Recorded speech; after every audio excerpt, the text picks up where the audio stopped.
Hello বন্ধুরা, আজকের ছিল সানডে, রবিবার। তা রবিবারে তো মাংস তো হবেই। এখানে করেছি লাউ চিংড়ি, আর এখানে একটু চিকেন করেছি, লাল লাল ঝাল ঝাল চিকেন।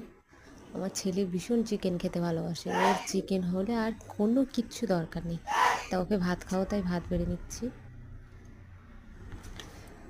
ভাত নিয়ে নিই, ও আর সবার আগে খায়, কারণ ওকে ঘুম পাড়িয়ে দিতে হয় 12টা 12:30টার মধ্যে ঘুমোয়, তাই ওকে খাইয়ে দিচ্ছি।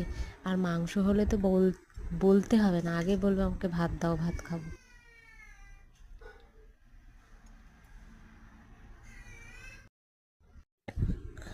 আগে ওকে খাইয়ে দেবো, তারপরে আমরা তো পরে খাবো।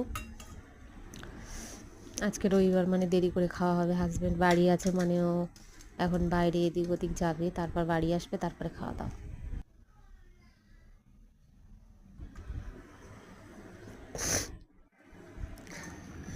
ঘরে ভাত নিয়ে চলে এসেছি, জল ঢেলে নিলাম, এবার ওকে খাওয়াবো। মাংস খাওয়ালে ওর মুখে একটা আলাদা হাসি ফোটে। খাইয়ে দেবো, দেখো কেমন আনন্দ করবে। ভালো শোনা, ভালো। এত চিকেন পিওসি, শুধু মাংস খাবো। রবিবার আসলে আমাদের এমনি সপ্তাহে 2-3 বার করে হয় না, আমাদের রবিবারেই খাওয়া হয়। আর যখন হয়তো কেউ আত্মীয় স্বজন আসলো তখন আনা হয়, নইলে আমাদের সপ্তাহে 2-3 বার করে মাংস খাই না আমরা।